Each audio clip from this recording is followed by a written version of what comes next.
What's up, everybody, and welcome back to Neek the Podcast. I am your geriatric geek samurai, Kiku. Along with me, as always, is the demon sour cream, the man from down under, Texas-wise, Tejas, yeehaw! Josh, Raish Alfini. Josh, what's going on? Every time you say geriatric, it sounds like you just had an operation done on your rectum.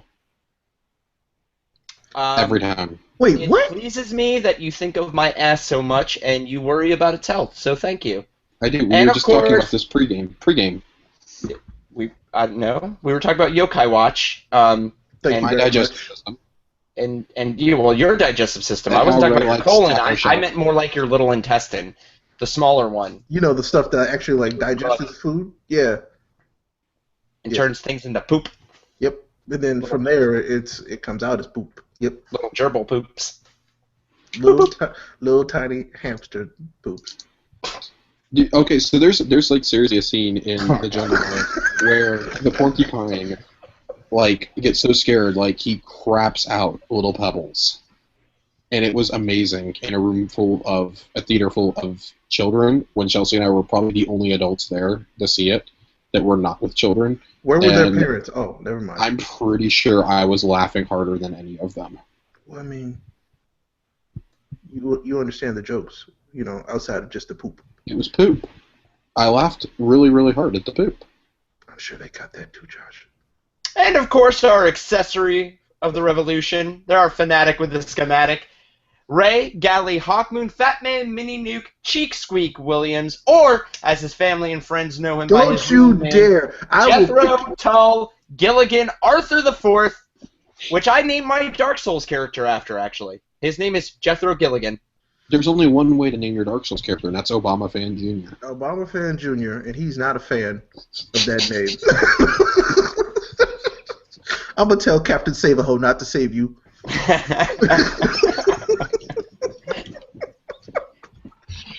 It's starting. I just felt like I needed to channel the inner chi of Ray. I needed to have a character that would watch Yokai Watch and also not tell people his real name. That's Guys, okay. You know what? There's only 1 week until, though. My mammogram? You need to stop. You must be stopped.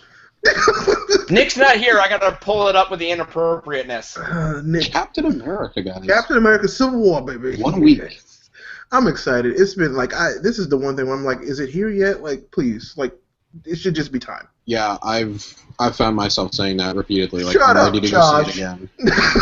You've seen the movie. I have. Well, now that it's out overseas, I'm actually able to start talking about it to a lot more people, and it's been a nice little outlet. But it's all it's done is make me want to go see it even more now. Oh, me too. Imagine how you would feel if you had to wait a few extra weeks before seeing it the first time you fucking you mean like every other movie in the history of the universe? Yeah, that's how I feel right now. Yeah. Yeah. Right now. Hello, darkness, my old friend. I'm sad. I have a real name, thank you. Okay, Jethro. Jethro? God, I hate you both.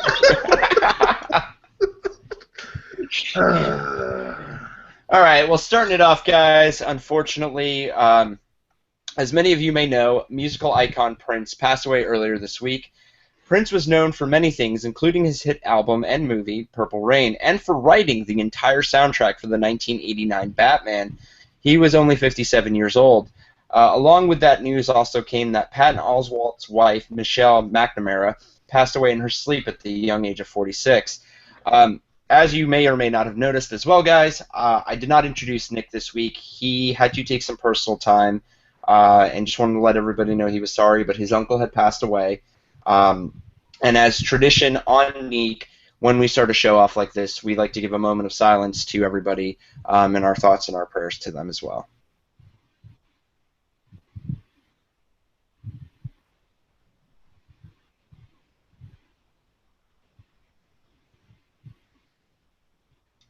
Well, all right, guys.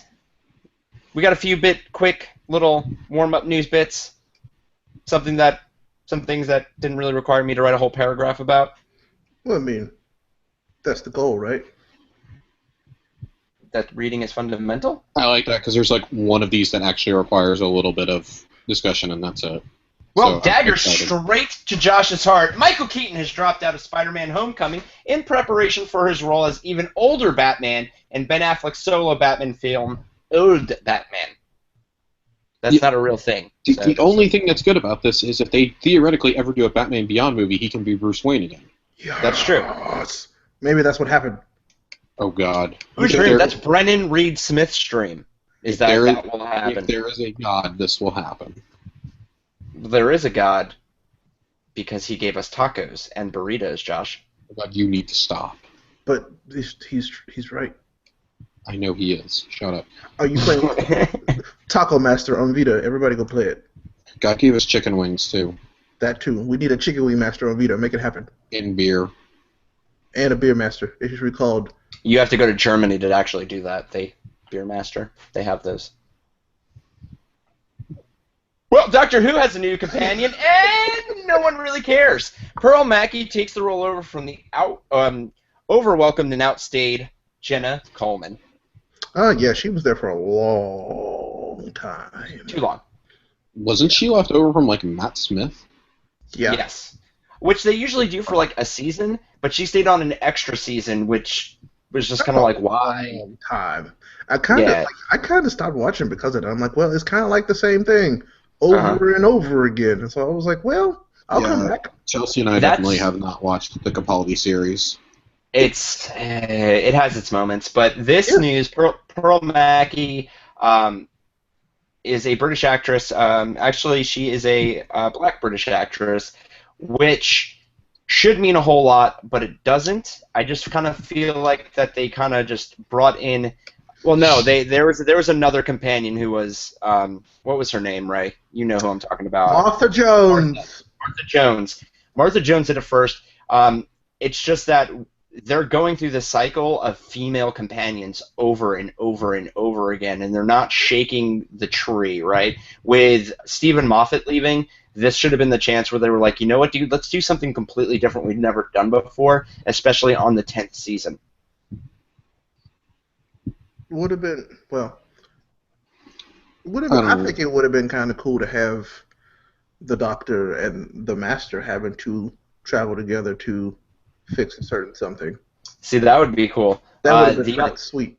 The other thing that I actually have always wanted with Capaldi's character specifically is have him travel alone and actually go kind of mad from it, and then have the next season pick up with a companion kind of getting him back on track, or at least explore a few episodes or half a season. I don't know, man. Really, I mean, Pearl Mackie, she looks great. She looks like she's having fun in the role. I just don't care. Like, yeah, I guess that's, a lot of those 2 seasons with Jenna do that to you, I guess. Yes. Plus, I mean, again, like, it's another female companion, and I kind of feel with this older version of the Doctor, you need to do something different. Yeah. Absolutely. So maybe they get there. I hope so. Yeah. Well, and for our last little titty bit, Marvel Unlimited has won itself a Webby for Best in Entertainment, and I do believe our wallets know why. I don't know. Well, your wallet doesn't. Mine does. I don't know about this wallet you speak of. It's a Superman wallet, Ray. I've shown it to you. I have 3 of those. Fair enough. This is great. We love Marvel Unlimited. I think we have recommended Marvel Unlimited more than we've recommended anything else on this show, and it definitely deserves it. Marvel's Netflix for comic books. It's awesome. Yes. There's one other award Marvel got this week that we need to make note of real fast. I just noticed it's not in the news. Jessica Jones won a Peabody Award. That's true. Yes, It is a huge deal if you don't know what a Peabody is. It honors the basically the best written in drama and comedy series each year when it comes to film and television, or television at least. It honors that. It is the first Marvel property to win a big-scale award like that. I mean, yeah, they've competed for Academy Awards for visual effects and sound design before, but this is actually for the meat, the core of the movie. This is for the writing and this and that. And, so Melissa Rosenberg and Kristen Ritter were there to accept it. Yep, awesome. And well deserved. Absolutely well deserved. I remember me and Josh were the first ones to watch it on the show, and we had some pretty deep conversations about control and victimization and things like that. That's actually probably one of the most serious conversations that I've ever spurred from stuff that we watch between you and I, Josh. Yeah, absolutely. I mean, and we get before we move on. I mean, we're not going to spend forever on this. Special mention again has got to be made to that whole cast and the writing team. Yes. Kristen Ritter, Mike Coulter, David Tennant, Rachel Taylor, and Elka Darvel were just all outstanding. And he's coming back, and I'm stoked about that. Thank God, he's coming back in the Defenders, and I'm okay with that. Mm-hmm. So, really seeing the trajectory of Malcolm, even as a side character, was just something that was so hard to watch, but made the show that much more impactful for me. Honestly, I think out of all the side characters, he was the best. That guy. Absolutely. I mean, this is kind of weird to say, but I don't think I've ever seen anybody in my entire life play a junkie that well. Like, I honestly thought that he was strung out on heroin. I mean, yeah, he played a damaged human very, very, very well. And then how he deals with that for the rest of the season. He doesn't wallow in self-pity, Right. And the fact that he's in that closing shot with Jessica just signifies so much when she's not wanting to be a hero and stuff. And he finally answers the phone and says the famous line we all know, Alias Investigations, how can we help you? Mm-hmm. Yep. It just, when that happens, I still go back and watch the final like 20 minutes of the episode just to see that part. Chills up the spine right there. But well, this next news bit, actually, big news bit, should give us all chills up the spine. It's one of our favorite stories of all time when it comes to the Joker and Batman. DC Animated's most anticipated film has an official trailer. Unlike the unofficial trailer that was released a couple of weeks ago with some behind-the-scenes footage, The Killing Joke has finally gotten its trailer, and it looks like a faithful shot-for-shot adaptation of the famous Alan Moore graphic novel. It looks seamless as well in its storytelling, unlike some other DC properties who tried the same thing, Batman vs. Superman, which shall remain unnamed. The trailer, it looks cool. I mean, obviously I'm going to watch this no matter what. I'm not a huge fan of the animation yet. Maybe I need to watch the trailer a couple more times or just see the movie. It's not gripping me. The animation style really isn't. But knowing that Kevin Conroy and Mark Hamill are back in it, it's a must-watch. Yeah, I think that the art style is very plain, very toned down. I mean, it's like the Alan Moore work. It is, and I'm more interested in seeing Kevin Conroy and Mark Hamill pushed to a place that they've never been pushed before in their, almost 30 years of working together. Yeah, as these characters. I mean, Mark Hamill once said this was the only role he would come back as the Joker for. Yep. And, Troy Baker did a good job in Arkham Origins, but there's nothing like having Mark Hamill. No disrespect to anybody who's a huge fan of Baker. We have a lot of those people in our group.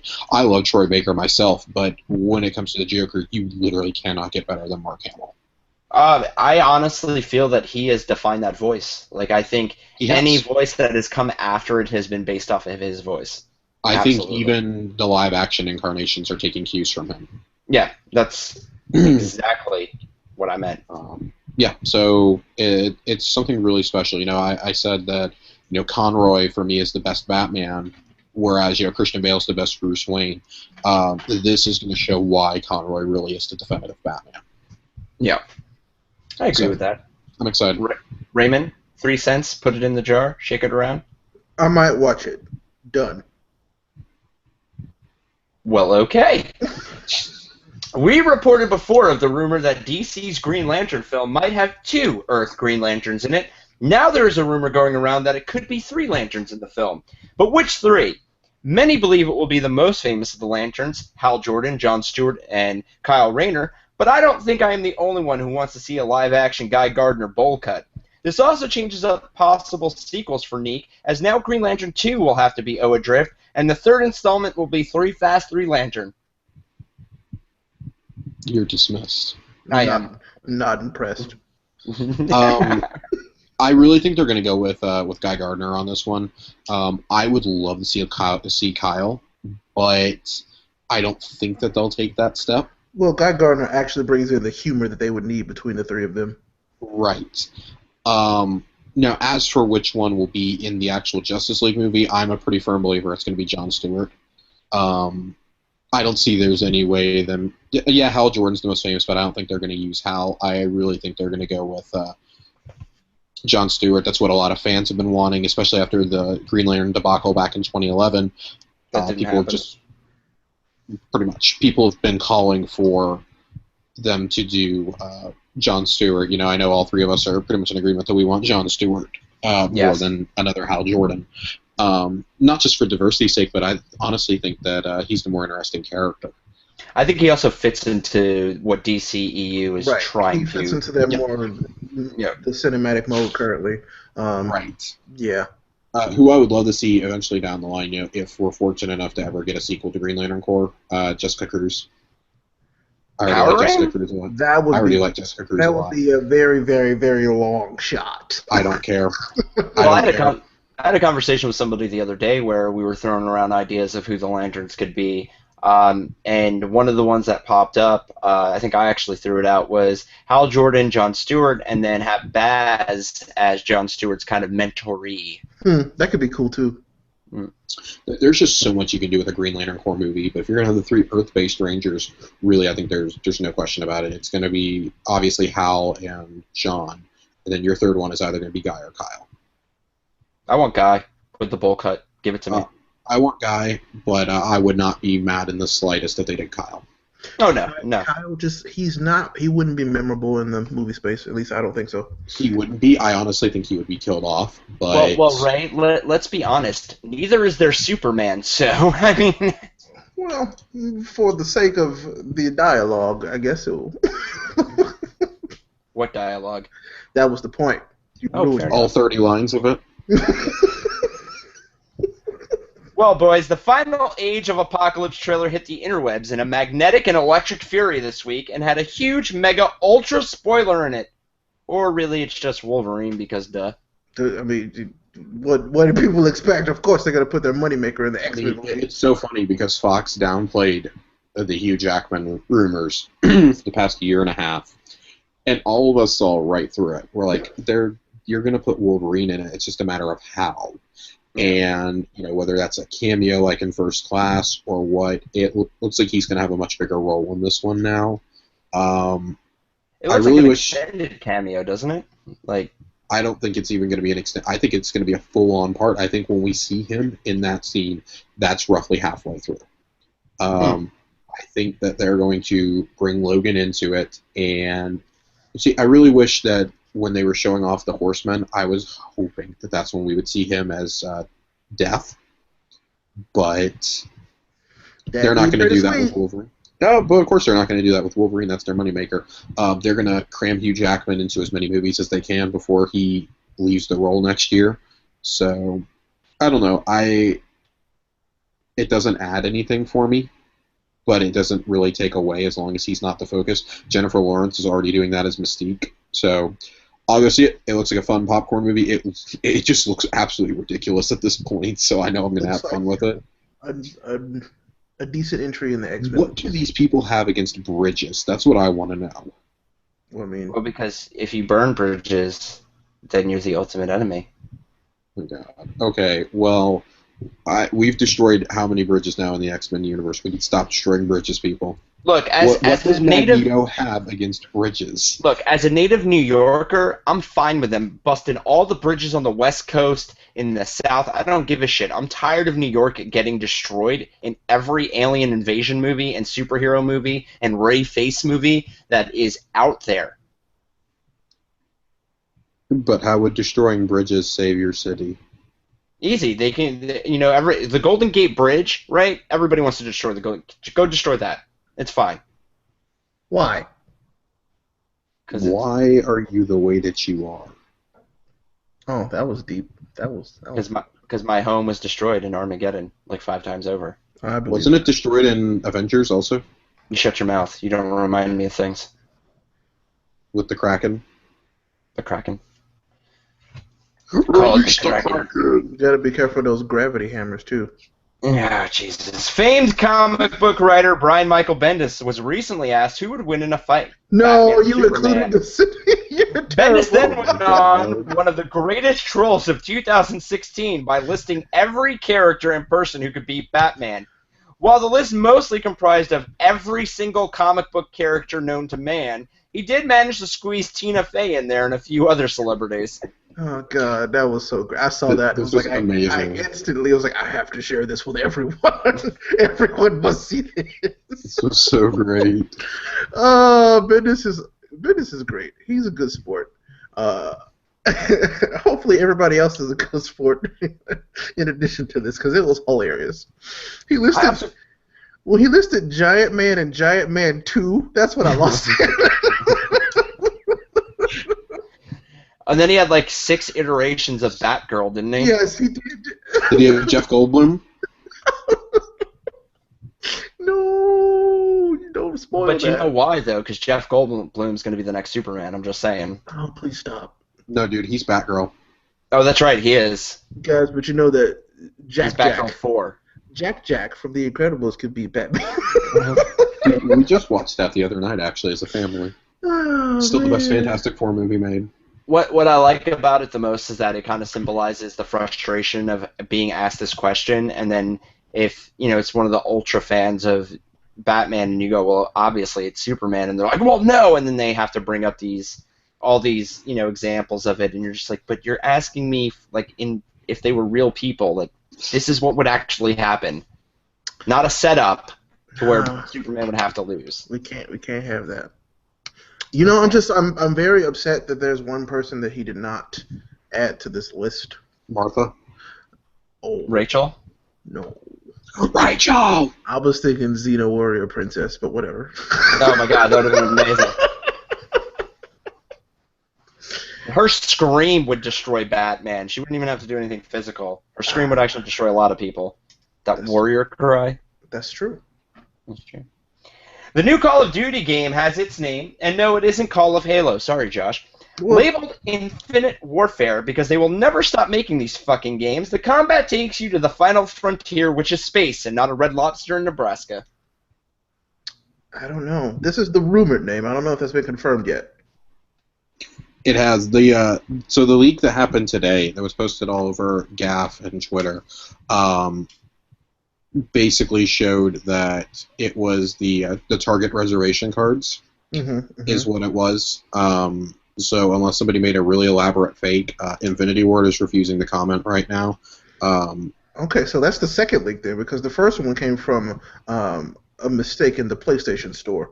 Yeah, PlayStation Store was first. That was yesterday, and then today the Target reservation card came out, and that's when we also saw the little text that said includes Call of Duty 4 Modern Warfare Remastered. Okay. I'm just saying I would drop $60 for that in a heartbeat. I mean, I was probably going to play it regardless, because I was going to at least get it from Redbox to play the campaign like I usually do for Call of Duty, but I haven't been... I shared this with you guys before we did the show. The last time I got even remotely excited for a Call of Duty was Modern Warfare 3, and that was more of, I just want to finish this story out. Modern Warfare 2 left us on a really good cliffhanger, and now it's like, okay, this wasn't that great. But it's been a solid 5 years or so since I even had the desire to play a Call of Duty. Oh, wow. I played Ghosts because someone bought it for me. I think Chelsea bought it for me when the Xbox One came out. So I didn't buy it with my own money. And then I did Advanced Warfare campaign. Ghost is the only one in recent memory that I did not like. I did not like that. I didn't like it at all. I never played I played Black Ops 2 for all of 10 minutes and said, nope. I like Black Ops, and I like Advanced Warfare. I like Advanced Warfare the most. For me, once Call of Duty started introducing mechs, wall running, exosuits, things like that, it lost what made it Advanced Call Warfare. of Duty. I got you. Black Ops 2 never really appealed to me either. I don't want things that are... If I want something that's set in the future, I want it to be like really futuristic. Like, I want it to be Halo. I don't want it to be Call of Duty. When I think Call of Duty, I think like actual... I think of the original Call of Duty and Call of Duty 2 are the ones I think of. And then, obviously, Modern Warfare 1, which was just awesome. After that, they started going off the rails into, like, Michael Bay territory. We'll see. But we play video games to be entertained. They're still... the campaigns are still fun to me. I just won't drop $60. I got you. I try not to spend $60 on any games these days, but I will spend money and buy this day one if COD 4 comes with it. I'm down. I feel you. I want it. I want to go play all gillied up again. Still one of my top 3 gaming memories. How you feel, Grandpa? I haven't really played Call of Duty in a very, very long time. I kind of got, I guess, over it after Modern Warfare 2. I can see that.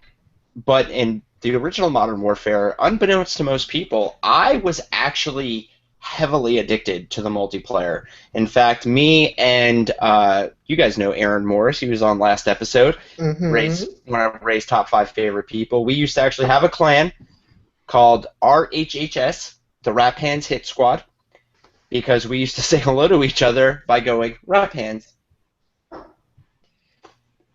Don't ask. We were young and stupid. Well, you can say that again. Yeah. God, I hope the other door handle falls off on your car.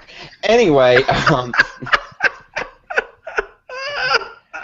I think one of the reasons that I'm never really interested in Call of Duty, like the multiplayer, is that I have such fond memories of playing with Aaron and our friend Cash, our friend Skippy, our friend. You had a friend named Skippy? His real name is no. Honestly, his real name is Robert Powers, and I was very upset that he wasn't an actual superhero. Well, that's even better. Use his real name in all situations. Yeah, but we just had such a great time playing and said the most inappropriate stuff. We became lobby trolls for a while just to have fun and be able to hang out with each other online. But when that ended, it ended, and I just never really, I don't know, felt that connection to another one of the Call of Duty games. Plus, let's face it, Modern Warfare, at least Modern Warfare to me, is one of the top 5 games of all time because it absolutely revolutionized first-person shooters, especially online, and it changed the entire landscape. So, I mean, depending on who says they're going to play, Modern Warfare or Call of Duty 4 Modern Warfare, if it does come remastered, maybe I'll pick it up, and play online a couple of times and whatnot, but I don't really care about being in space in Call of Duty. I haven't cared about any of those storylines in a long, long time. And, I was telling Ray earlier that the only way I'd really go back to it is if Infinite Warfare was revealed to be a continuation of Modern Warfare. Like, they just gave up on Ghost right away. You said that to me, too. Oh, I've said it before, Yeah. It's, but now with the title actually being confirmed, it feels like it's going to be a continuation of Modern Warfare. I mean, let Infinity Ward go back to the trilogy that made them, like, a household name. Sure. Call of Duty and Call of Duty 2 were awesome games, but 4 was the one that pushed them into that upper echelon. They were the first-person shooter that could compete with Halo. Definitely. And, I mean, God, how crazy was 2007? Now you look back at we had Call of Duty 4 and Halo 3 both come out in the same year. Both the best entries in their franchise. So, I think also another reason, at least for me, is I am way more into story-driven games or games that feel like the world is alive around you. Yeah. Basically RPGs. But, I mean, depending on what else comes out around that game, that'll also be a deciding factor for me. Like, if there's something super ultra mega awesome that is more up my alley, then I will pick that up instead. But, like if Dark Souls 4 comes out, which will never happen because we've got news on that. Did. Rip. D-E-D. Did. Anywho's ways, possibly a spoiler for Guardians of the Galaxy 2, so cover your nose if you don't want to hear this next bit. You covered? Well, recently there have been photos of movie posters with Nathan Fillion on them as Simon Williams. These posters are to be seen in the film at a movie theater. For those not dialed into the AOL of the moment, Simon Williams is Wonder Man in the comics. This could just be an Easter egg that was leaked, as the studio has made no announcement of his casting. But with the drama going on over on his show Castle, it wouldn't be too far-fetched for Fillion to attach himself to a franchise. I mean, either way, I think this is awesome. He had a cameo in the first one. Yeah, well, I mean, he was. I mean, you couldn't tell us him, but you can easily as much as Nathan Fillion, like, people keep up with the news on him, you could easily keep this from getting out. So I don't really see a huge problem with this that the studio hasn't announced it. I'd be all for it. He's not Nova. Like, people are like, oh, it's a cover, the Simon Williams story is a cover. No, he's not Nova. Like James Gunn has explicitly said, as long as he's in control of Guardians, there is no Nova. And it's like, yeah, I'd love to see him, but stop saying Nathan Fillion needs to be everything. True. So, if this is just an Easter egg, cool. If it's an actual part, which I could see it, being kind of a tongue-in-cheek thing, maybe he's somehow one of the guys that connects them to the Avengers, because Simon Williams is an Avenger. There's a lot they could do with it. It's just a matter of if they will do it, because James has said explicitly also that the Guardians exist separately from the Avengers. Like, they're off doing their own thing, and, if they decide to tie them together, they will. But presumably he has to have a nod to Infinity War in there. Yeah. Maybe just something come to Earth. Also, that would add another name to the 68. Right. And I think that's important. That is important. It definitely is. Raymond. What? Wonder Man. Nathan Fillion. I'll go see it. I was waiting for you to go done. That would be too convenient. Yeah. All right. Another setup. Nathan Fillion. Static Shock. Go. Yeah. Done. Well, a new image, or a teaser image of Ridley Scott's sequel to a prequel in a trilogy, why does that seem so effed up, has made its way online and is, are you ready for this? Get your anticipation up. It's a goddamn crew patch. The patch is for the ship Covenant, as in the title, and the story takes place 10 years after Prometheus. The film will star Michael Fassbender, Danny McBride, and hopefully more aliens that look like human genitals. So, Noomi Rapace is not coming back from Prometheus. Nope. Which is really weird, because her and Michael Fassbender's android David were leaving the homeworld of the alien. And Or going towards the homeworld of the alien. Whatever. They were leaving the engineer planet. Damon Lindelof just ruined that movie for me. Oh, yeah. Not like Ridley Scott's exactly a saint, but come on, Damon. Man, I just have no desire to see this. Yeah, I know. I really like Michael Fassbender. I love the Alien universe, but Prometheus, and I maintain this, I don't think it was god-awful, but it was nowhere near what it could have or should have been. I remember being, really amazed by it for a little while, and then just being like, oh, this is pretty bad, as it went on. So my feelings on it are like, it's okay. I'll definitely watch Alien Covenant on Redbox or something. I might Redbox it one night. I won't go to the theaters to see this. I'm still mad that Neil Blomkamp's Alien got shelved for this. Neil Blomkamp did not die for this. That's right. He did not die for this. No. Sigourney Weaver's been raving about the Alien, about the real Alien 5 script, saying that, Neil Blomkamp's going to blow people away. Well, we need to get the movie made first before you can start blabbing about it, and you've got like 5 more Avatars to make first. At 5 right now. Like, just They're 5 cross right over. now. They're going to cross over. Alien is going to cross over with Avatar. Well, that's how you end the Avatar series, right? The xenomorphs come and kill everything. I'd watch it. Oh, so would I. I'll watch anything with the xenomorphs killing stuff. Well, speaking of aliens, Reebok released pre-orders for the Ellen Ripley-inspired Reebok Stomper, and boy was it met with controversy. Not only did customers have problems making their pre-orders, as in they put them in their shopping cart, and when they went to go check out, it was gone, because they were selling that stuff out from underneath them. But the shoes only came in men's sizes. That's right, a shoe based on a pair that one of the greatest female characters in sci-fi film of all time only comes in men's sizes. About as confusing as bathroom laws. I don't understand why they only give them in men's sizes. That doesn't make sense. No, it doesn't make sense. I'm still fixated on special edition Alien-inspired Nikes.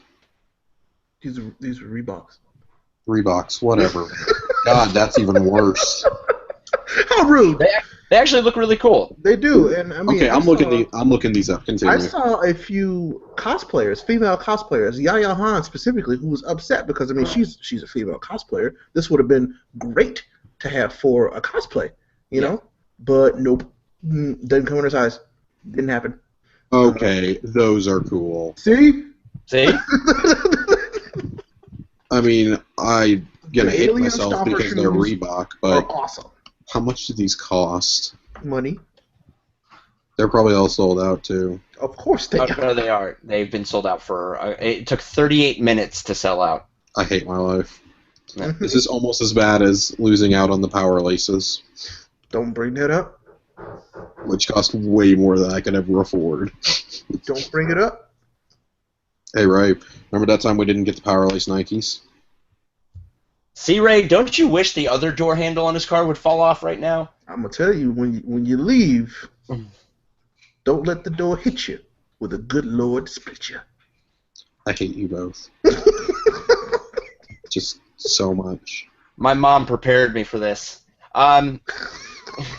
Staten Island prepared you for this. Oh yeah, it did. We're a dumping ground for the whole East Coast. I don't understand. Like why? Like I don't even know what to say to this. You know what I mean? Like it's the greatest female sci-fi heroine of all time, arguably, right? And you're only gonna make the shoes in men's sizes, and not even make them in small enough men's sizes to accommodate smaller female feet. Yeah, I don't know. That didn't make sense.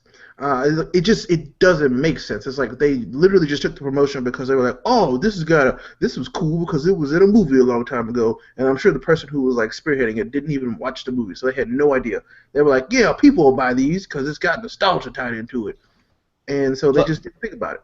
Plus, what does this do for what's going on in our society nowadays when men will be wearing female shoes inspired by a female character? What are people going to say? I mean, you don't know until you walk a few thousand miles in their shoes. I know. They're going to be like, I've stepped on xenomorphs in these shoes. Senator, you will not stop me from going into this establishment. I don't. America's weird.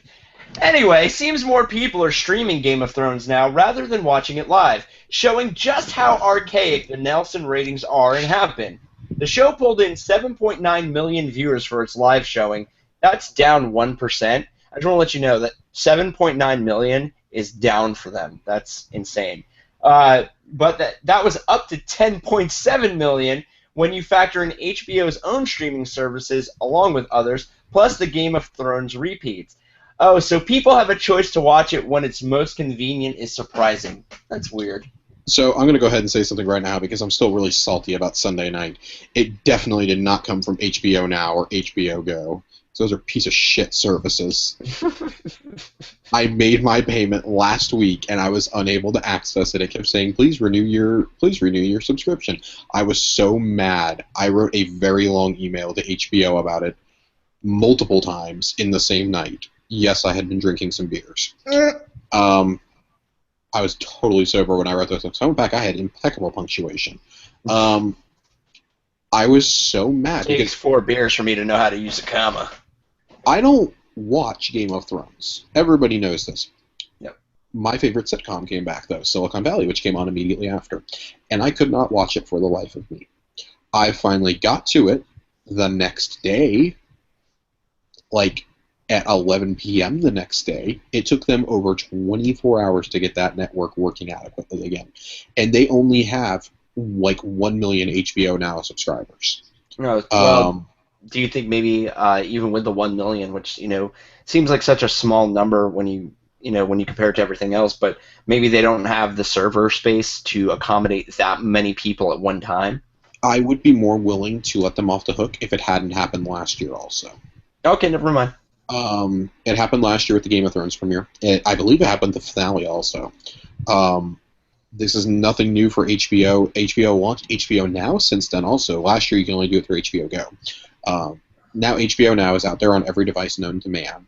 And it's indicative of a service that doesn't work. I mean, you've never once heard of these problems with Amazon, Hulu, Netflix. No matter how small they were, they did not have these problems. The only ones that have these problems are like ABC On Demand because they're too cheap to pay for the servers. HBO has so much money, there's no excuse why this should not be working. I'll agree with that. when you have arguably, not even arguably, probably the most talked about show on television outside of The Walking Dead, and you cannot get your servers working, you have a problem. So let's talk about the Nelson ratings though. Nelson ratings were, at least for me, started not only to see how many people were watching the show to see if it was financially viable for you to continue on with it, but also when the most people were watching for ad space. It seems almost kind of pointless for a cable channel like HBO that doesn't have ads except for their own shows and whatnot, but that comes after every episode or after the movies and whatnot. I kind of feel like Nelson not including the streaming and the DVR ratings and anything is kind of silly. Oh, they will soon, because I think the music industry just had to do something very similar. Yeah, the music industry recently changed their rules on number of plays to Spotify and Apple Music hits, as well as internet radio. They're definitely going to start moving towards that with streaming on TV within the next year or two. The only reason why they wouldn't is because it seems like the executives in the film and television industries are a whole lot less willing to go with the digital format, whereas music, it's kind of been phased in over a decade with iTunes and these other online storefronts. With TV, it's very much been like a last 2 years type thing. Well, I mean, streaming has been around for a lot longer, and it upsets has, me. But it's just now taking off. Yeah, I mean, it upsets me because a lot of shows that I couldn't make it home in time from work to watch were killed because of poor Nelson ratings. They were like, well, the ratings are only like this, but when you factor in streaming and stuff, it actually bumped it up a lot higher. So here's my only take really on the Nielsen ratings. They really only get looked at still by the basic networks, so NBC, Fox, CBS, ABC, and the CW. Even CW doesn't really pay attention to them anymore. It's really like the big four. And they use it as this crap way to explain things away. And I mean, probably the first indication that there was a massive problem with it was the debacle with Community and Parks and Recreation over on NBC. Their last 3 or 4 seasons. Community was always on the bubble, but if you went online, it was one of the most talked about shows. Same with Parks and Recreation. Same with Parks and Rec. And like they were getting like mid-season renewals and things like this, like shortened seasons, and people are like, well, we'd rather have this than half the crap you're debuting. I understand, you got to debut new shows to take place to the ones that have ended or got canceled, but that doesn't mean you reduce the ones that people are talking about. I mean, NBC dropped Unbreakable Kimmy Schmidt because they didn't think it was going to be viable. They didn't think it was going to last. It was only going to last like 2 or 3 episodes because of Nielsen ratings. Whoa. And then it's one of probably the top 5 shows on Netflix. Easily. In terms of their originals. It's the best sitcom of the streaming era right now. And which isn't saying a whole lot, but it itself is fantastic, especially when you can see the shift in season 2 to where Netflix made it. NBC dropped an entire season of TV they'd already made and edited because they thought it was going to get bad ratings. And then Netflix comes out and says, nope, it's one of our most popular shows ever. Literally watched that first season 4 times in 1 week when it first came out. It was so good. It's mind-blowing. And the Nielsen ratings are going to have to adapt to the streaming model. Now, that means that Amazon, Netflix, and Hulu might be required to start disclosing theirs. But since they're not networks, it's kind of a tricky, it's gray area. And Netflix habitually does not say how many people watch their shows. And I mean, that's good, but Netflix even has their own version of it. If we notice people aren't watching it, we're not going to renew the show. I don't know of a single Netflix original that has not been renewed, though, past its first season. That's true. I can't. No matter how bad it was. Yeah. If Hemlock Grove can get 3 seasons, we can get 3 or 4 seasons of a good show. True that. I'm hoping The Ranch gets renewed because I actually really enjoyed that. There's just so much. Like I've made it clear on the show before, I don't really watch much TV anymore. I go straight to Netflix. I watch Netflix originals if I want original content. Right. That's where it's at. You have your serious, studious face on. I'm preparing for a future topic. Fair enough. Well, Marvel made a statement on the controversy surrounding the casting of Tilda Swinton as the Ancient One. In a quote, the Ancient One is a title that is not exclusively held by any one character, but rather a moniker passed down through time, and in this particular film, the embodiment is Celtic. We are very proud to have the enormously talented Tilda Swinton portray this unique and complex character alongside our richly diverse cast. Of course, Doctor Strange's screenwriter, C. Robert Cargill, offered another opinion, saying that the Ancient One was a racist stereotype and was changed for that and not to alienate the massive Chinese market with a Tibetan character. I mean, when Tilda Swinton was first cast, we talked about this and how, someone like Ken Watanabe would have been fantastic as the Ancient One. But I would have taken Michelle Yeoh. There's a fair compromise. I would have taken... There's a couple people I would have taken. But that doesn't mean that I don't think this is going to be a good role. Jet Li would have killed that role. And he's old enough now. Yep. That's why I said Michelle Yeoh. They've done a lot of action movies. I mean, I know, Josh, we all agreed that Tilda Swinton's going to do a really good job. But the one thing that I didn't think about when we first reported on this was the fact that the Chinese market is so massive. It's so important now to these movie companies, and having a Tibetan monk as a main character and as this great being and whatnot might make the Chinese market shy away from it. That makes a little more, might have added at least to the choice to cast. Well, I mean, Cargill straight up said it. I think that was a really douchey thing to say, honestly. Like, so you care more about basically the inference is you care more about your movie making a profit than you do about the diversity. And I mean, I'm not going to get up on a soapbox or anything because I think that this casting, it's diverse in its own right. And I do see the racist stereotype arguments, even if I don't agree with them. It's the same reason why a lot of people are like, oh God, I hope Donnie Yen's not a Jedi in Rogue One. It's a typical role that gets offered to Asian people, and that's not right. I mean, they need to be given opportunities to be, lead characters that don't conform to those stereotypes. Oh, I'm a monk in Tibet. Oh, I'm a martial arts master. I'm this wise person. I think part of the reason why Ken Watanabe isn't in this is because, he played the fake Ra's al Ghul in Batman Begins. It would have been kind of similar to him, probably, even though they're not similar at all, really. It's really tricky, and it ultimately comes down to your own personal opinion, I think, whether they did the right or wrong thing here. They still got some diversity out of it. She's going to kill it. We've all agreed on that. But it would have been better if we could have gotten Ken or Michelle Yeoh. Someone of Asian descent.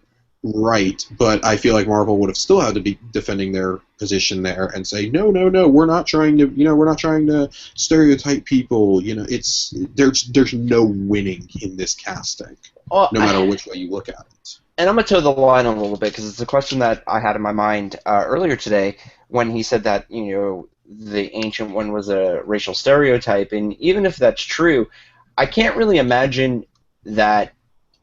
I mean, this is just me. I can't imagine someone being really upset if their people were portrayed as a wise monk-like person.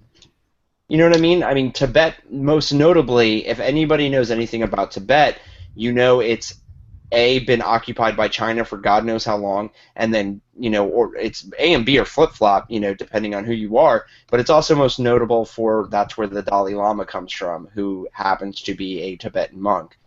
Supposedly the wisest of the wise, right?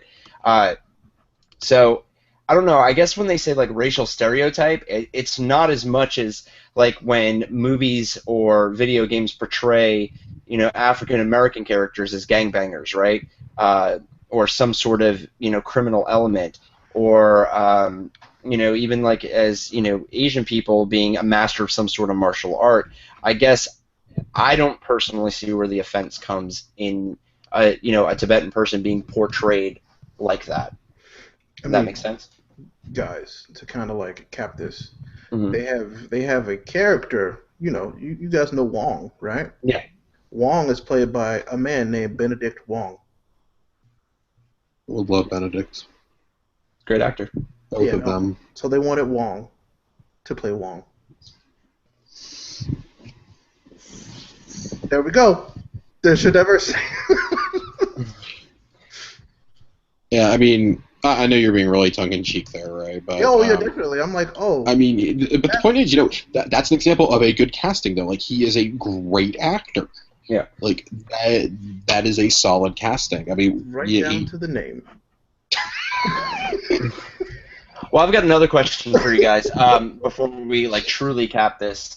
Do you think that if there wasn't as much attention to this mixed with the attention to the Ghost in the Shell casting of Scarlett Johansson, that it would have become such a big thing? No, because I feel like this has been happening.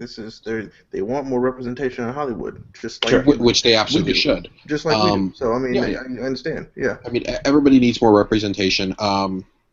This one, it's just not really bad. Like, this one didn't bother me as much as the Scarlett Johansson casting did. That one's blatant. Like, I love I love ScarJo, but there's no reason she should have ever been it. Just like Zoe Saldana should never have been Nina Simone. There's a lot of these roles that go to people who quite honestly shouldn't get it, and while they might do good in, like, we don't know how Scarlett Johansson's going to do in Ghost in the Shell. She could be great, but that doesn't take away the fact that it's blatant whitewashing. The Ancient one, and it's tricky, especially when they make a statement like that. It's a different incarnation, throughout the generations, and this one just happens to be Celtic. Well, couldn't the incarnation have been something else? Yep. Yeah. I mean, that's always the case. It could have been something else. But still, I mean, even with that, and this isn't me trying to defend it, this still has a lot of diversity in it, though. You've got her running, you've got Tilda Swinton as the Ancient One, you've got Benedict Wong as Wong. I can't get that out of my head now. Yep. I mean, you've got Chitwell. Chitwell Ejiofor running around as Baron Mordo, and then you've got Mads Mikkelsen, who's the best-known Danish actor on the planet, playing whoever he's playing. And then Benedict Cumberbatch. Sexy British man playing Stephen Strange. Oh, he is. I'm a Cumberswatch. I'm a Cumberswatch man. Ray, I got a question for you as my fellow anime buff here. With the way anime's drawn, though, how do you feel about that when they make casting based off of that? With the way it's drawn? Well, you know how anime, obviously they, draw the hair colors different, right? Blonde, red, brown. Mm-hmm. Eye color being blue, green to differentiate the characters. And also, it was partly an homage to Disney. So, sometimes a lot of these characters do look very Caucasian, and they will have Japanese names attached to them. I mean, yeah, they'll look Caucasian, but this is solely a... No, I know this one is. Like, this one is, but right. I mean, like, when we go down in the future, like, for instance, and I was talking about this with somebody who was bringing up the fact that the ScarJo casting was whitewashing. When you look at, like, Attack on Titan, right? In the story Attack on Titan, even though it is, a Japanese anime, it is a manga, every character in that is from Europe except for Mikasa. Right. So, I mean, and that's not unorthodox for a fictional story to take place in a setting, which is probably something like Europe or, a place in Germany, possibly, based off the type of show that it is, and they have a Japanese character specifically. I mean, that's just them telling different stories, I mean, there are a lot of animes that are specifically Japanese, and they're Japanese people in these Japanese animes. So I mean, it really depends on the anime. I mean, you can't really just like pick and choose. It's like, hey, those people look way whiter than they're supposed to. I mean that could just be part of the story, Sure. And they speak Japanese because it's in Japan. That's where they're showing it. So. No, just wanted to know what your thoughts were on that. Ray, ready to talk some Nintendo? Always. Too bad we're going to talk about Uncharted 4. Fine. I'm kidding. The NX release window announced has been delayed with Zelda Wii U and the NX because it needs to line up. Everything needs to line up. Nice ducks in a row, dots on an I. Josh is on the pond. It's been pushed back to March 2017. We kind of expected this. Well, I mean, We said it after E3 last year that yeah. this game, there was no way it was making last year, and I Mm-mm. mean, I know Ray and I at least were highly skeptical it would even make this year. We kind of predicted it would go to first quarter 2017, Yep. along with an NX release, Mm-hmm. regardless of when the NX came out. Yeah, It would because be a Twilight Princess I situation. anticipated early next year. Period. Like I just This knew that was is when it was happening. this now makes the Wii U the first Nintendo system ever without an exclusive Zelda game. That's okay. That's okay. It is, Also, but when that's such a huge window, that's a big deal.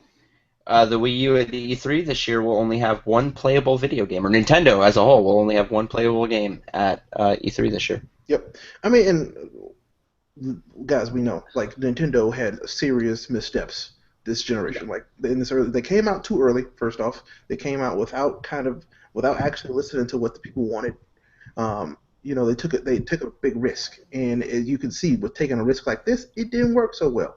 Uh, so I don't know. It's just them trying to get things back together, not trying to lose as much more. Because I feel like the Wii U is going to go out of production for real here relatively soon. I kind They of feel said like they the said Wii U was today. designed. Oh, I was just going to make a note on the production. sure.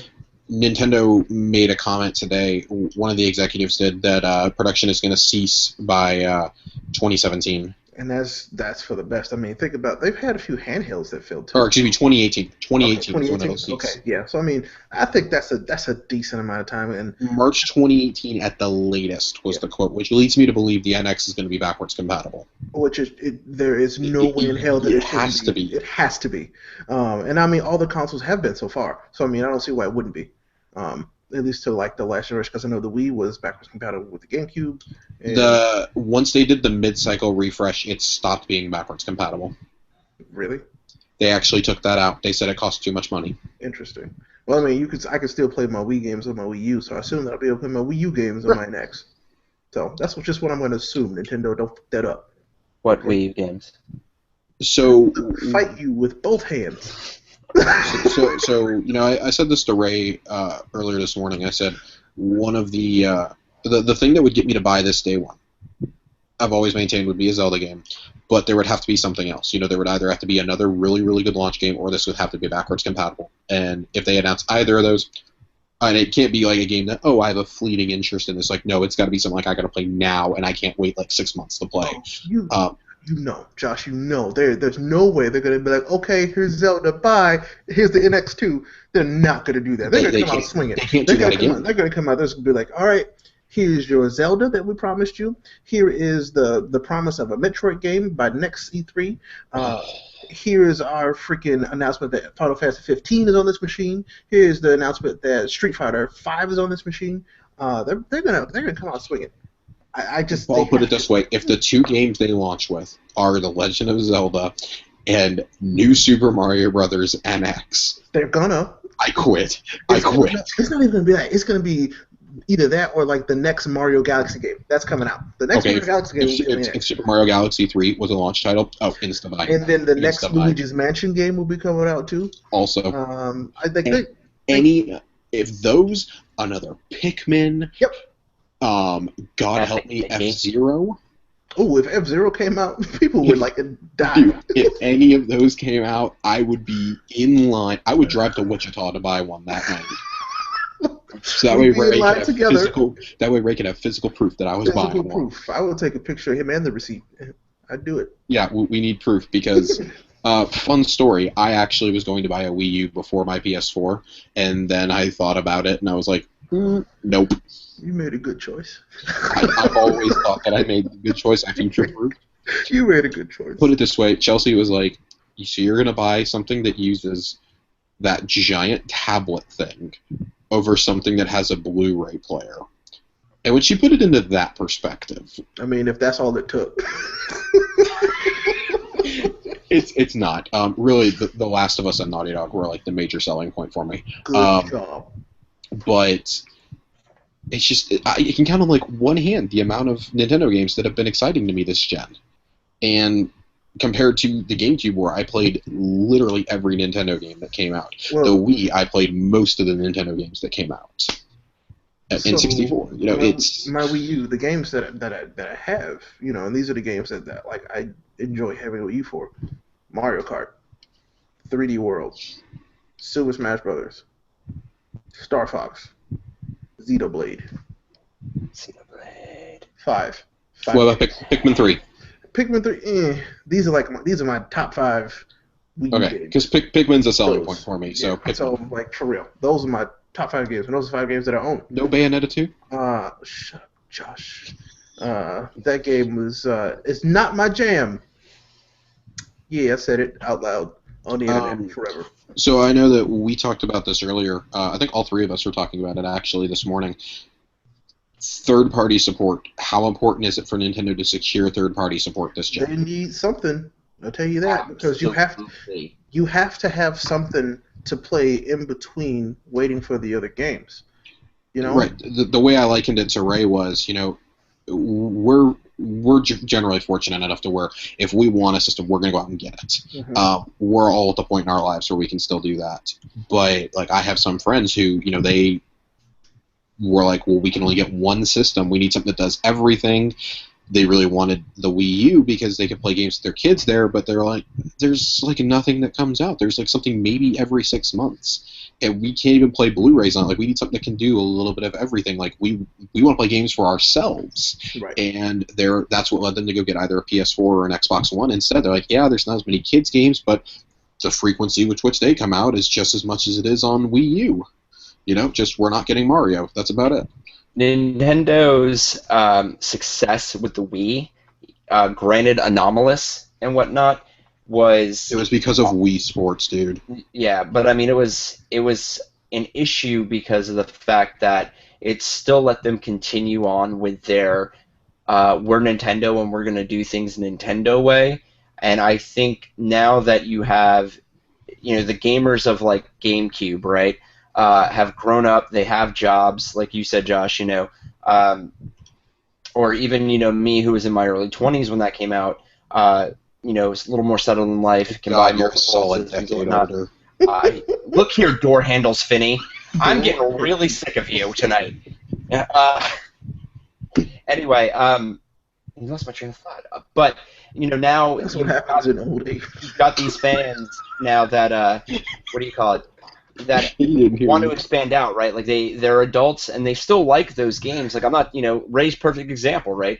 Ray still loves to play those Nintendo games, but he also likes to play more adult-oriented games too. And if you can only buy one system, then you're going to buy the system that can do everything. And Nintendo needs to come out of this 1920s isolationist America kind of, thought process and come forward and be like, okay, our main goal is Nintendo stuff. It will always be Nintendo stuff because that's who we are. Mm-hmm. But we're going to, invite everybody else to the party now and let everybody do what they want to do on our systems instead of just, instead of handcuffing you to a few titles every year. I mean, and I agree with that. It's just, you know what? If they decided to just kind of take their places, all right, we know that everybody who's going to buy this next Nintendo console will already have an Xbox One or a PS4. We need to make sure that we have all the games that they want and that it's a console that's actually on par with those other consoles. I mean, I'd also like to see them get some sort of exclusive deal, whether it be for maps or content or even hell. They don't even need that because they have their own first-party stuff. No, that's true, but I kind of feel like it would be the feather in the hat. You know what I mean? Like, they don't need it, but it would be... I'd just like to see it. So here's the thing with, and this is the last thing I'm going to say on the NX before we move on because we need to, but you need to. You have to consider in the fall, developers are going to be coding for 5 different systems: PC, PS4, PS4 Neo, Xbox One, and the NX. And whichever one of those is the most pain in the ass to develop for is going to get pushed by the wayside again. Nintendo's development kits, we've heard, are a whole lot more developer-friendly this time. Thank God. But it really depends. Are they going to have a normal controller, or is it going to be something gimmicky? Because if it's gimmicky, people aren't going to want to calibrate their controls for it. I mean, they're going to always have 2 controllers. They have always had 2 controllers. Unless they have one really good one, then they're going to have their Nintendo controller, and then they're going to have an actual controller. They have to. Controller. They have to. The GameCube controller. Well, one thing Nintendo's doing right here lately is one of our favorite social media games, Miitomo. 10 Mitomo. million people have signed up for Miitomo, and not even a fraction of those bastards have answered any of my questions. Oops. Don't feel bad. Mine don't get answered either. Wait, I answered your questions. They don't pop anymore, Ray. I only get responses from Lindsay, who lives downstairs from me. Like, you can call me in the hallway and be like, hey, man, we need paper towels. You don't have to put it on my Miitomo.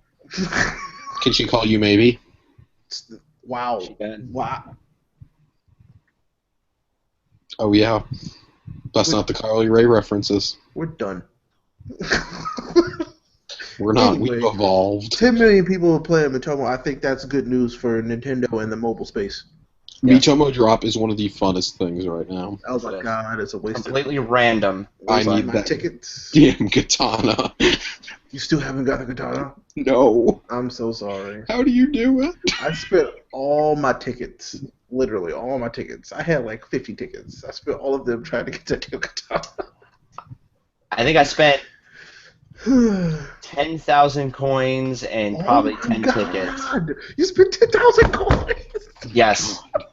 But I got the katana, so I'm happy. Now I'm working on. I got the log head, and now I need the log body. And Oh my god. every person that I got really sick of it because I spent like $20 on coins, and I was like, you know what, screw this, man. So I went online, and every person who's gotten it was like, yeah, you just drop it here, but it's completely random. You might get it or you might not. Like every single video said that. I have a definite drop it here and you'll get it. Like I have that. I know exactly where you're supposed to drop it. You need to message me that because I'm tired of spending all this money that Mariah doesn't know about on digital clothing that I'll never wear in real life. You are the person that they love. Yep. Yes. Yep.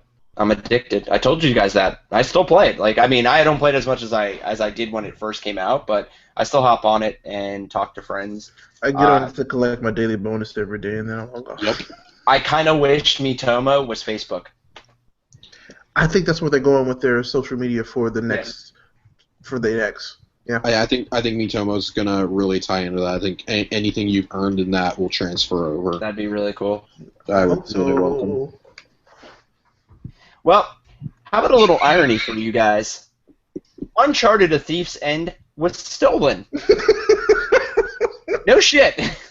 Like Josh and I legit had a whole conversation about there's early copies of Uncharted 4 in the wild and blah blah blah. Okay, so yesterday I'm at work and the news comes out that it leaked because the 26th was the original release date. Mm-hmm. That it had leaked in Europe and that Amazon was sending out early copies. And then Redbox had a really interesting tweet that said that it was available now in Redbox boxes. I kid you not, I literally told my kids, everybody be quiet and I will give you 100 for the day. And I got on the phone with Chelsea and called her and was like, babe, I don't care what you're doing. You need to go to the nearest Redbox and you need to go check it for Uncharted 4. She's like, oh, I'm in class. I can't. So as soon as I got off of work, my cousin, who needed to come up and do homework, I was like, nope, we are going to Chick-fil-A and we are going to keep you quiet, and then we are going to like 5 Red Boxes around here. Oh my goodness. Because it had not been confirmed fake yet. Yeah. Of course, that came out last night while baseball-sized hail was coming down at my house. Oh my lord. But that's beside the point. That's the worst trolling ever. I can't believe it was stolen. We were getting so excited. I know Ray Asoria was getting excited. Lee was getting excited. We were like, oh, we all need to go to Europe and go get it. that's a little extreme. But yeah, I was like, oh, well, that's a turn of events. How about that? Thieves End stolen. I think it's gonna make a great story for the future. You know, Neil Druckmann is like, oh God, please don't read anything. But yeah, I think it's a really interesting story to go along with. Probably what will probably be one of the best games to ever come out. I'm calling it right now. This will be. It's not going to be better than The Last of Us. It's going to be better than Last of Us. Nope. Yep.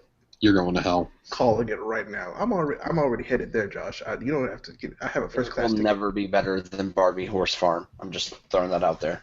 Wow. What is wrong with you? I just saw the respect points drop off your screen.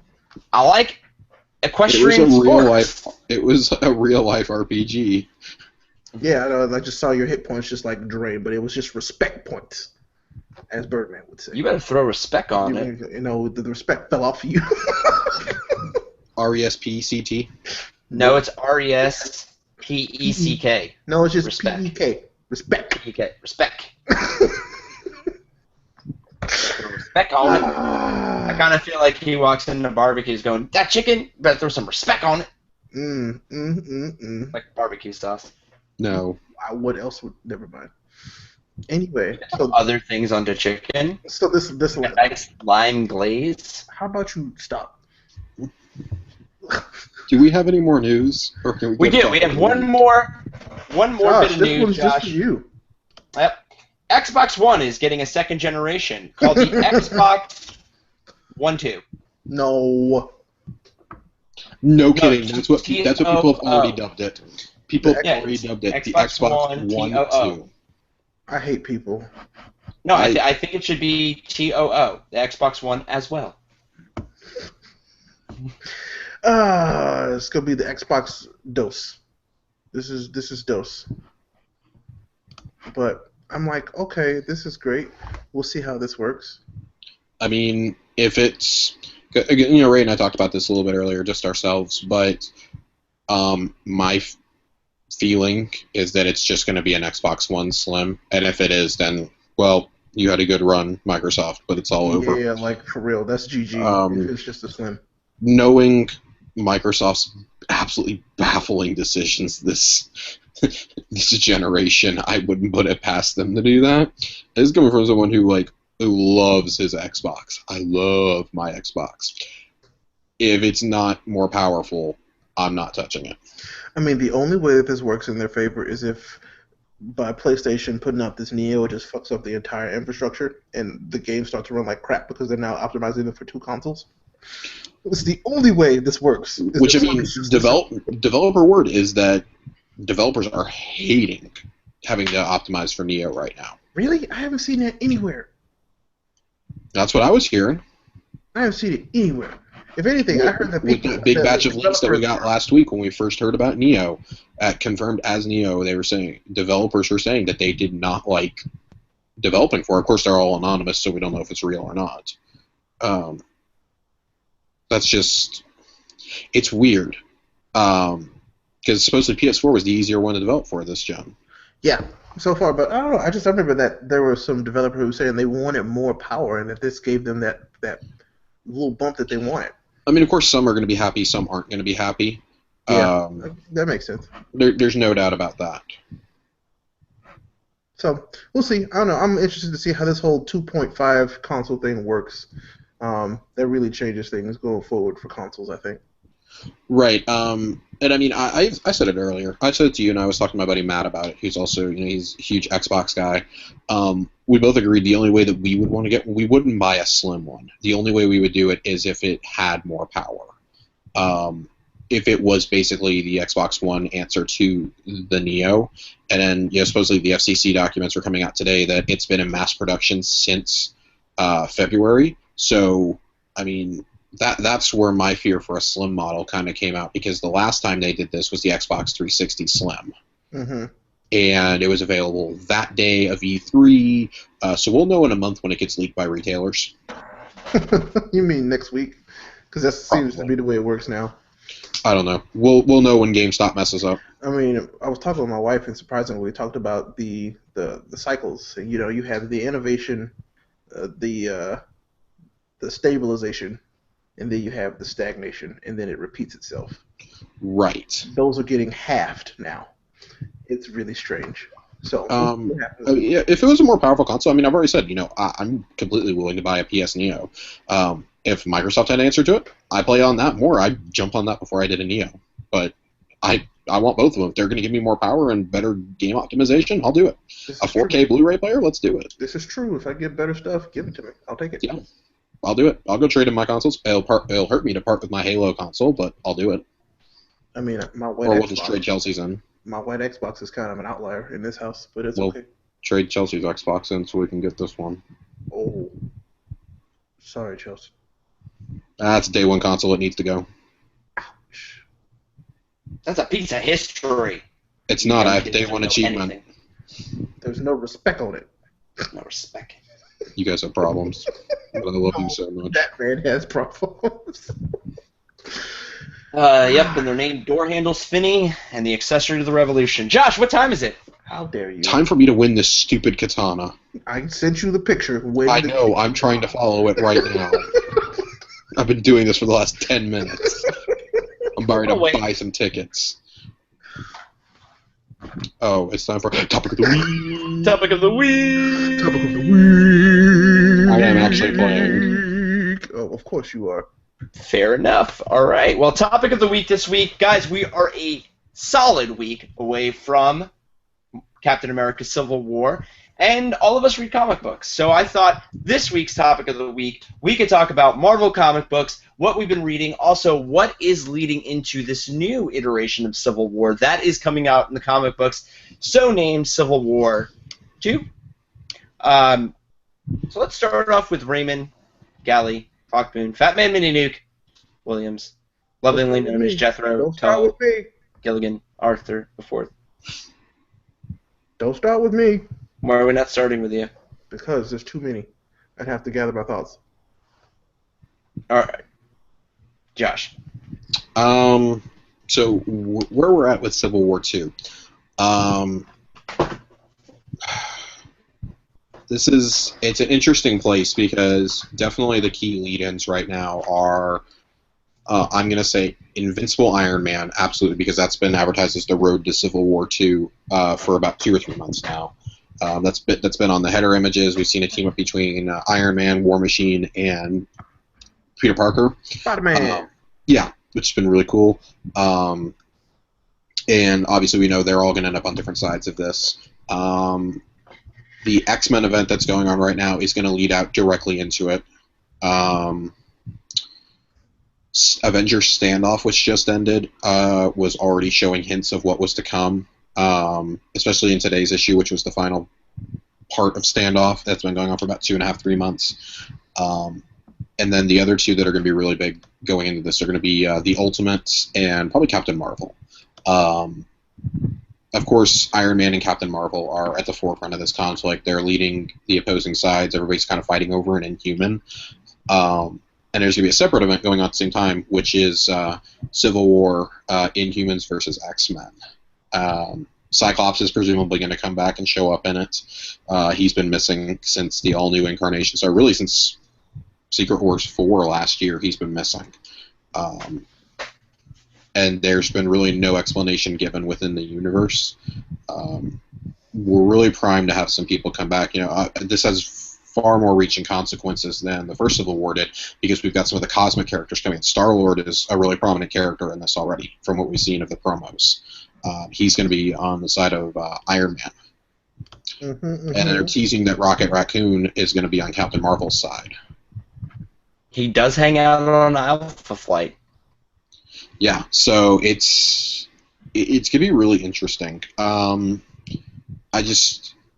I question them doing a Civil War II event because I'm one of the ones who actually liked Civil War. It's really divisive amongst people, and this one's going to be really divisive too because Bendis is writing it, and you either love Bendis or you hate him. There's really no in between. I don't know. It feels like his Invincible Iron Man run has really been building towards this since it started. Yep. I think Ray would agree with me on that one. Yep. We talked about our love for it a lot on Pull List.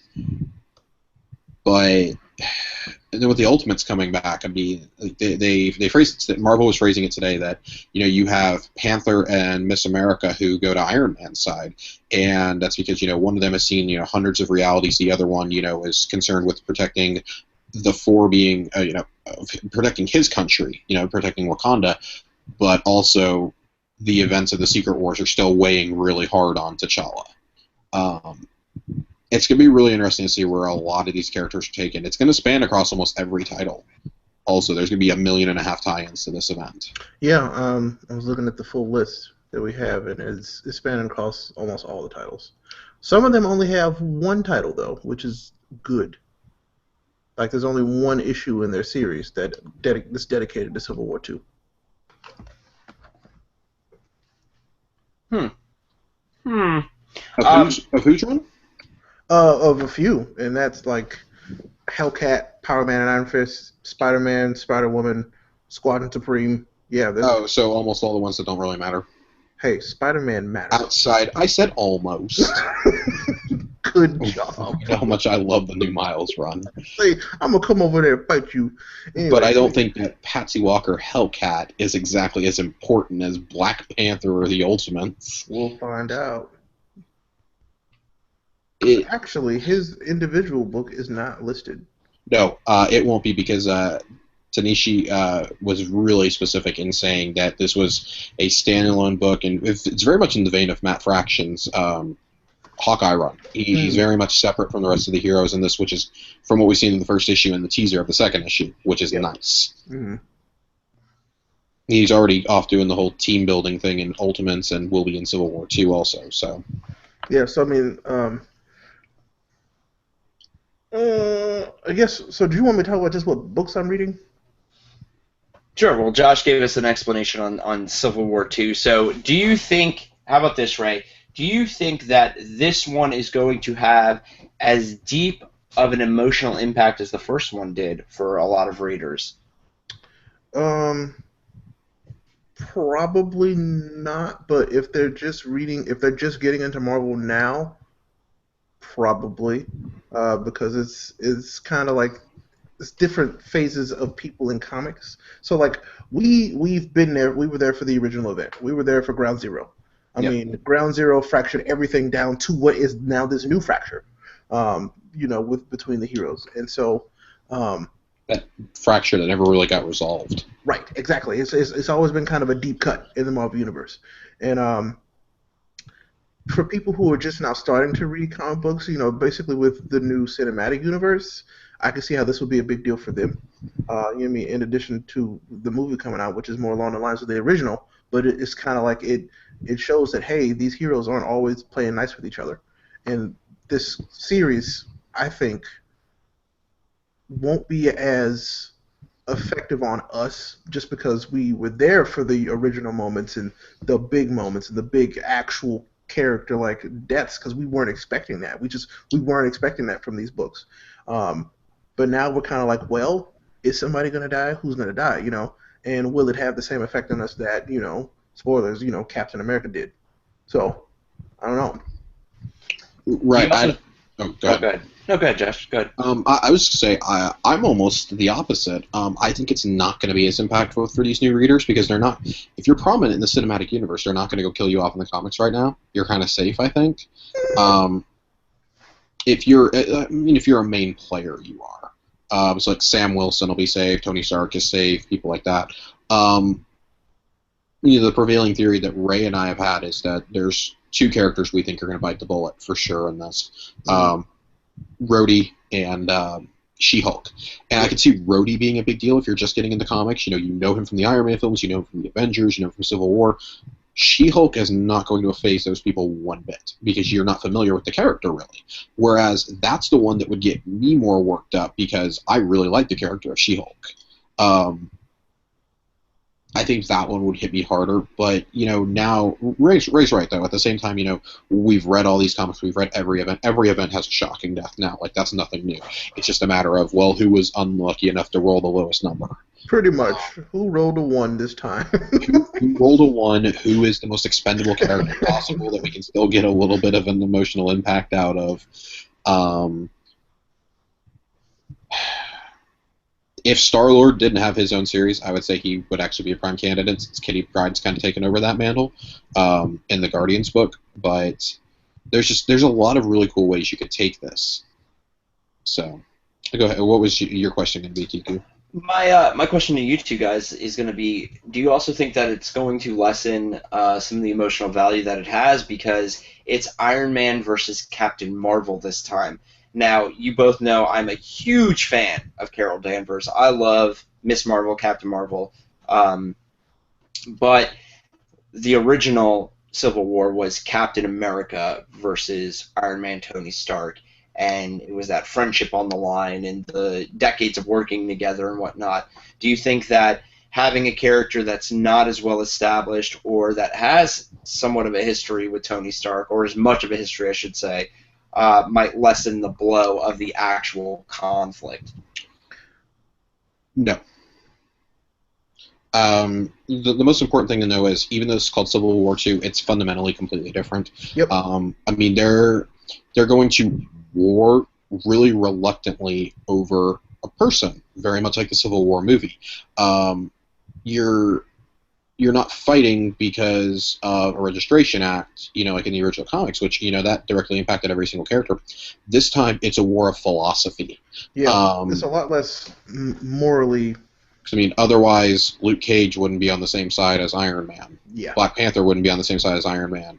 Peter Parker probably wouldn't be on Captain Marvel's side. And all these, Steve Rogers might not even be on her side in this instance. It's really interesting to see how this is going to play out, because you're literally fighting over an Inhuman. And so the Inhumans are getting dragged into this. The X-Men are going to get dragged in. It's going to be universe spanning, but in a completely different way than the original one did. Right. Okay. And I mean, the original one had more of the moral ambiguity to a point. This one is just more, there's a choice being made by these people. This is where I stand, this is where I stand. And then it's kind of like blunt force trauma up against each other, until it's over. It's a really weird situation. I mean, I have to wait and see how they position this character, I guess, because what's his choice? What does he want to do in this situation? And that'll be what I kind of think decides how it ends ultimately. Because you literally have the entire superhuman community warring for you. What does that mean to him? That's a big deal that I want to know. So, Josh said philosophy. I remember when the first Civil War came out, and I know you guys, or at least Ray should remember when the first Civil War, and probably Josh too. And among us nerds who read comic books, you either chose anti-registration or pro-registration, and it was like this big thing, right? Like, you got just these huge philosophical arguments about it. Always and forever. So, Team Cap. Anyway, so do you see conversations like that, though, stemming from this Civil War? Nope, and that's because it's over a person and not the fate of the entire superhero community. Okay. I'm tempted to say no as my gut reaction, but I think it's going to play out a little bit differently than we expect when we actually start reading it. A lot like Secret Wars did. The first Civil War, I'll always remember, because that was really my first event. That was my first comic event that I did. And then when Captain America got killed, I stopped reading comics again because I couldn't handle it. But we were talking about the emotional impact of Civil War II. What was that going to have on new readers? And it's like, I wasn't as affected in Civil War I because I wasn't super familiar with these characters quite yet. It was only after I read that I started really getting invested. I picked up Avengers for the first time like a year and a half after Civil War, I think. Like the core Avengers series that was going on at the time. All I read before that was X-Men. This both is and is not a good jumping on point for people. If you did not jump on with the Marvel relaunch, wait until Civil War's done. Yeah, at this point, I mean, don't just jump in right at Civil War. Don't do that. Standoff was even confusing, which is kind of the prelude to everything, was really confusing to me, and I've been reading comics for a decade now. So yeah, don't do that. I mean, it's just, I don't know, with this, it just depends on the choices that are made by the characters in the story. That'll really decide where I kind of feel like I would stand with them. I mean, because we have an idea of what the story is. This guy can, legitimately tell the future as it is, what's going to happen depending on choices that are made. And so we don't know what that really means. Are we going to prevent some humongous catastrophe that could be prevented because this guy has seen it, or let things stay the way they are and let time take its course? But we've kind of seen the way things are going now when you keep messing with time. So, because they've had so many different definitions of time and how time works, and we just got a new one, and so we'll see how it actually fits in.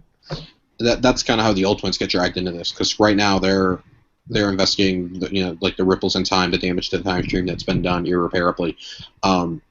and Panther's you kind of get the vibe that Panther is really looking for, that one element that he knows is still there.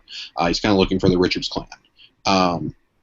They travel outside of reality at one point. It's really cool, but all those experiences are going to play into Captain Marvel, who's one of the Ultimates, where she falls with her team, and then where Black Panther and Miss America are like, nope. I just want to know how they get there because they're so removed from everything else currently. I want to know how they get to where they're going. Like, how did they get there? I just don't get it. And especially Captain Marvel, she's been in space practically the entire time. So yeah, I'm really curious to see that, especially knowing that Medusa is on her side also. That's big. Okay. So, how cosmic do we think this is going to get? Do we think that it's going to localize to Earth, or are we going to actually get like Annihilation style cosmic? I don't think so. I think we'll get a few characters from the cosmic side, and they'll kind of come in, wreck shop, and then they'll be like, "Hey, why didn't we see this coming?" And they'll be like, "Hey, you can see the future," and then that's where stuff gets weird again. Gotcha. I think what's going on in the cosmic right now, the Guardians of the Galaxy and the Ultimates being drawn into this, as well as a character who shows up in Ultimates that I'm not going to talk about here, but started showing up in the solicitations for Civil War II and in the cover art. It's going to play a huge role. I think it has to be localized to Earth. Yeah, it's almost all Earthbound heroes. You have a few, like Star-Lord, Rocket Raccoon, Captain Marvel, and then the Ultimates that are showing. Well, and then Thor is staying for this one, so that's a big deal. Well, Avengers gets woven into this, obviously. Thor and Nova. The first one, we didn't have a Hulk or a Thor. In this one, we have a Thor and a Hulk. Absolutely, and that's why I think it's a bigger deal that it's a war over philosophy this time than it is over humanity. Mm-hmm. I don't think this is going to be a series where people are losing their humanity, but it's going to be a huge event. Like had Secret Wars not just happened, I'd say it would probably be the biggest event in the last 5 or 6 years. Maybe since Avengers vs. X-Men. I know in a terms lot of changing a universe. Just think that it's too soon and too coincidental with the movie coming out. So absolutely, it's already lost kind of a lot of support because of that. Because they're like, oh, it's just a cash grab, blah blah blah. So hopefully you can stand on its own and be like, no, this is a legit event and it stands for a reason. I think the fact that we just came out of Secret Wars in January, in the middle of a relaunch, is when Secret Wars finally ended. That was part of the problem. And then we had Standoff 2 months later. Standoff is just now ending, and next weekend with Free Comic Book Weekend is when Civil War Zero is going to come out. Right. This is becoming a problem. I don't know. I personally didn't count Standoff as an event per se. It was more of a transition. Really? Yeah. So it was like, we need to tell these stories so it lines up with everything else we plan on telling in the future. Does that make sense? I don't know. I just didn't see it as like an actual this is a Marvel event, because it wasn't. The only reason why I kind of considered it an event was because of all the books that crossed over in it. Mm-hmm. Had it gone on a couple more months, I think we could probably make a legitimate argument. Really, if you view Standoff as one or not is depending on your view of it. I guess just how you think it falls. But when it only spans 2 issues of a comic, of all the tie-ins, and there's 3 one-shots, I guess it really isn't. Mm-hmm. That was a really hard one to follow. I'm just going to keep saying that. That was a hard one to follow. I hope that they fix that then. Gotta hope so too. And it's still going to come down to who's writing it. Bendis is writing this. It's not the same team that was on Standoff. Some of the Standoff tie-ins were much better than the core series. So that's also an issue. You can't have your tie-ins being better than your core series, ever. Yep. All right. So, looking forward to Civil War II, guys? Yes? Yeah. Yeah, I think so. I mean, I've had a lot go ahead, with the individual books, but I'm interested to see what Civil War II does. I mean, I am now personally in the camp that I think is almost too soon for another one, but we'll see what happens. I don't necessarily know if I think that it's too soon for another Civil War. I think it's too soon for an event of this scale in the new Marvel Universe. Right. And I think it's also, there's no way they didn't plan this to line up with the movie, no matter how much they're going to say that. They absolutely 110% did this on purpose. I'm not a conspiracy theorist, but they were like, oh yeah, we conceived it last year, so it's kind of feeling like this is getting thrown together. This has not been built towards for a while. Like Avengers vs. X-Men, there was a lot of build-up. Infinity, there was a lot of build-up. Secret Wars, there was years and years of build-up. But then they were really casually like, oh yeah, we came up with this like late summer, early fall. And the only one who's really been working towards that is Bendis because he's writing it. So take that for what it is. Still excited about it. Still ready for it. Ray and I are dreading digging through all the tie-ins to know which ones we have to recommend to people for an actual reading order. Yeah, I'm looking through the list now, and I'm like, this is a lot of books I have to specifically go and put on a pull list. So yeah, like 1 or 2 issues and yank off. Yeah. No. So, all right, Kiku, you haven't told us your thoughts. I honestly, and you know, this is probably going to be shocking. I don't care actually. I think there's no point to another Civil War at the moment. I love all those characters and I love Marvel, but I kind of feel like we just came out of Secret War. There doesn't need to be an event this size, number one. Number two, a lot of the questions I asked you is because of my own feelings.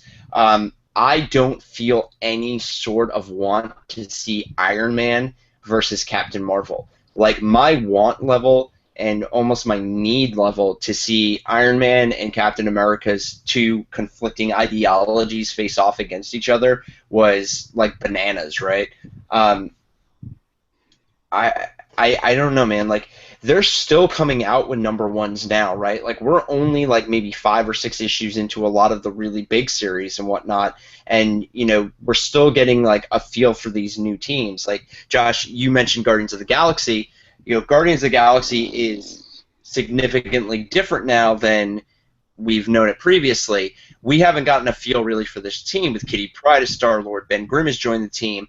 Rocket and Groot are obviously mainstays. Drax is there. We haven't seen Mantis yet, you know what I mean? So it's like, I kind of feel like they needed to do, as we like to say about DC and their cinematic universe, a lot more universe building before we start to kind of tear at the fabric of it, right?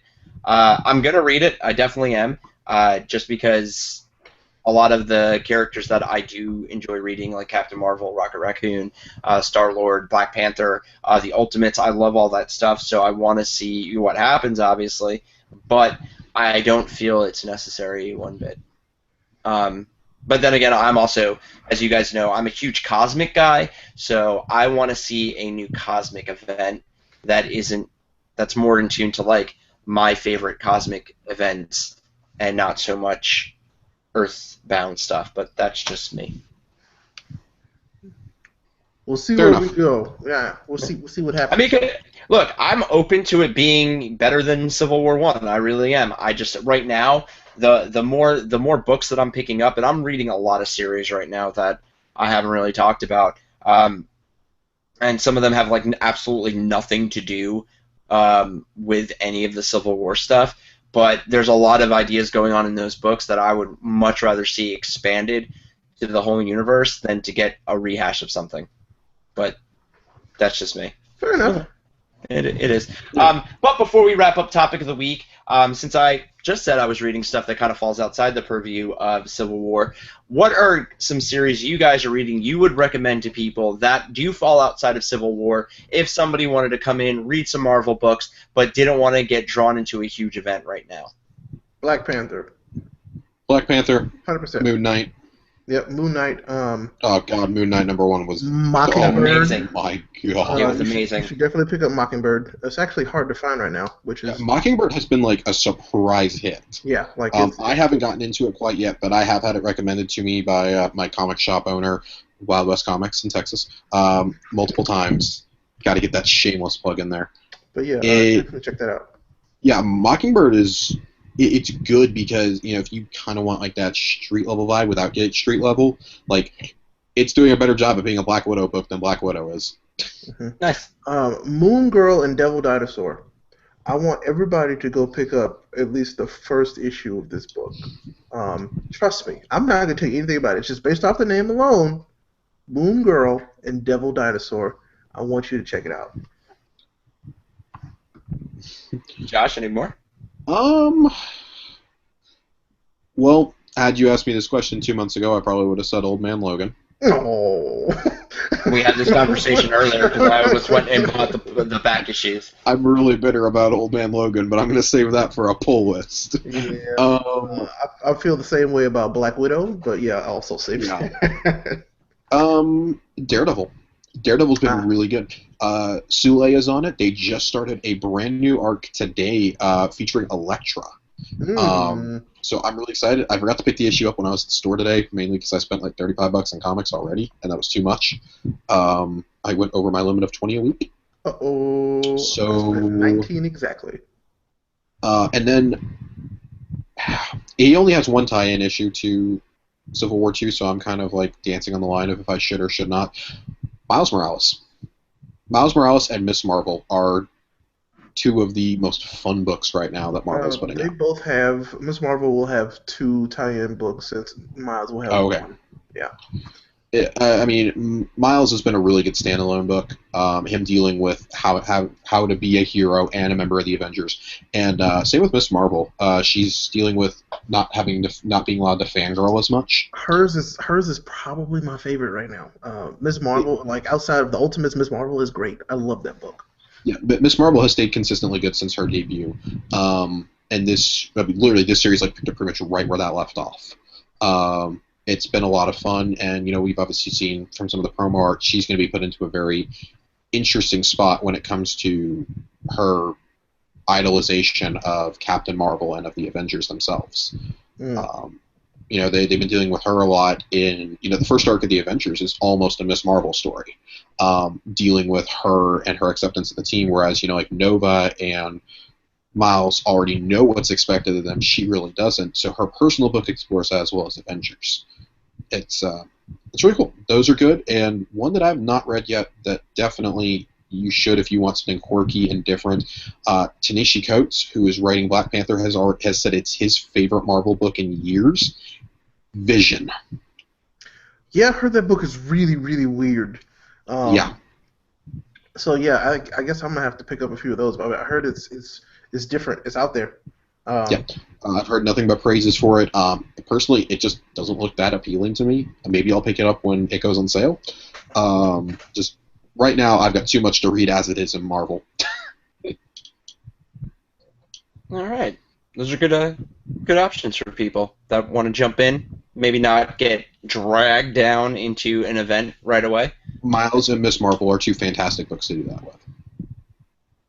Yeah, I've actually enjoyed Miss Marvel crossing over into other books that I'm reading. Yeah. So. And especially if you're listening and you have young ones who are just getting into comics, or you have younger siblings who want to get into it, definitely those are the perfect comics to recommend to a teenager. I forgot. Totally Awesome Hulk. Read that book too. Oh, I was about to call that you guys also out falls on that in one. those 2. Yep. I don't read Totally Awesome Hulk personally. I read it. I love it. It's great. But yes. those 3, that's like the trifecta of the younger heroes right there. I wish I could put Nova in there, but Nova's book has been god awful. I don't know. Okay. I haven't found a place to get in. That's been the part for me. The fact that Nova is 6 or 7 issues in and has yet to leave Earth is a huge problem to me. Yeah. It's No, Nova. that's true. So. All right. Well, I have some books. I highly recommend to anyone the new Doctor Strange series. It's so weird, and they start out with actually a pretty good long arc, featuring a new enemy that I've never seen before, and it is absolutely awesome. I really hope that they put it in the MCU at some time. That's 1. 2, which I keep telling Josh and Ray they need to read, and of course they don't. Venom Space Knight. I have those downloaded, goddammit. But you haven't read them. Because there's so much to read. Venom Space Knight is like my new Deadpool, I guess would be the best way to put it. It's a very fun book. It's really crazy. At one point, he teams up with a homicidal panda, space panda. So that should just kind of go to show you, it's awesome. This sounds like Deadpool in space, and that's why you like it so much. Yes. That's exactly what. Yes, that's why it's not it's appealing Deadpool in to me. space. No, it's not. It's not as crazy, Josh, or as foul-mouthed as Deadpool. Like obviously, Flash already is a hero and whatnot. So it's not. He doesn't have like a moral, flexible area that makes it funny. This is just him being a meathead and going in and just I don't know. Read the first issue. I swear to God, it will draw you in. Totally Awesome Hulk was the other one. I cannot believe how much I love Amadeus Cho as the Hulk.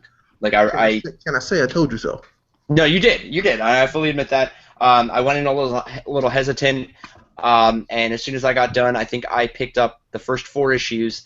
As soon as I got done with the 4th issue, I immediately went to go check when the 5th one was coming out, and have eagerly, now that I have it, I actually still have to read it. And I think actually for Marvel books, and actually I really do enjoy Guardians of Infinity. I don't know why. It's really kind of strange, kind of weird. I like the enemy that's in it, Hermeticus, because he has a bunch of brains attached to him, making him smarter, and he's some sort of like interdimensional god. Guardians of Infinity is the Guardians of the Galaxy book we deserve. Yeah, it's really fun. No Star-Lord, but I really like the other Guardians members, and I've always been a fan of Major Victory. To me, I've always loved him. So they're in it. Some of the Guardians of 3000 are in it. Some from, I think it's Guardians 10,000 AD or something like that. So it's pretty cool, and that is another one everybody should check out. Time is really messed up, guys. Yep. And then one that I have the books. I haven't dove in to read them yet, but they were super hard for me to find, and they come super highly recommended, is Hercules. Hercules. Like, honestly, when I first went to go pick up... Did he go from 0 to hero? I did. And I actually hung out eating a Kevin sorbet.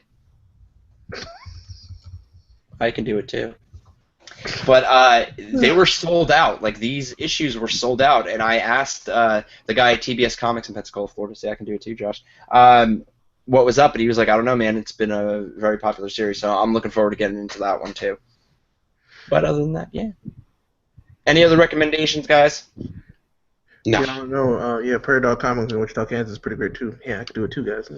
Yeah, we should all do it. So I'm going to spin us up out of topic of the week. Guys, any shout-outs this week? Raymond? Shout-outs. Yeah.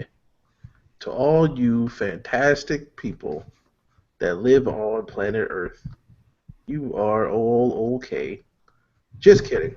Actually, mostly just our Neek leaks. You guys are great. I care about all y'all. But Civil War comes out soon, and if you spoil this for me, I will find you. And I will hurt you. While we were recording, I had to take care of that. Actually. Wait, what? My bad. There was a spoiler in the post in the group discussion. I had to delete it. Good job. Ray, will you be using these hands? I will use these hands.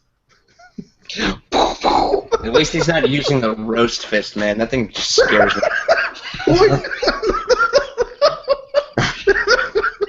Every time he posts it to me, I'm just like, please, that thing is gross. Get it out of here. Josh, shout-outs for the week. Yeah. I got 2. Jon Favreau, even though he'll never hear this. The Jungle Book was awesome. He listens every week. Jon Favreau, The Jungle Book was amazing. It was captivating, and it was beautiful. It might be the most beautiful movie I've seen ever. It's definitely the best CG I've ever seen in a movie, without a doubt. It looked real. Like, I thought that we were in the Indian jungle. That's what I was And Idris Elba totally stole the show as Shere Khan, by the way. He was better than Bill Murray as Baloo. Like, Shere Khan was legitimately like one of the best villains I've seen on screen in years. That's what I hear. Everybody says that Shere Khan was fully realized. Yeah, he was absolutely fully. I mean, that's not taking anything away from Bill Murray or from the great Ben Kingsley. Both of them were awesome as Baloo and Bagheera. But without Idris Elba, that movie is not as good as it was. Even though it was just a voiceover performance, he didn't phone it in. Like, you could feel the menace in his character, which was really awesome. And my second shout out is to Sam Humphries, who writes Star-Lord. Please leave that book. Please. That's not a shout out, Josh. That's called a call out. I am so unbelievably mad at how this book has gone. If you know me, you know how much I loved Legendary Star-Lord. Yes. You know how much I liked Star-Lord and Kitty Pryde. Yes. Sir, you have run Peter Quill and Kitty Pryde into the ground. I hope you're proud of yourself. I hope you're happy. I hope you're happy. But not only that, the series is going to be one of the first ones of the new Marvel line to get canceled this summer. So thanks for that. Thank you, Sam. Thank you so much for that. I'm done. Fair enough. I got 3 shout-outs. Shout-out number 1 is to my roommate who hooked it up with the Wonder Woman invisible jet pop today for no reason. Just said, here, man, I got this for you. Thank you. It is amazing.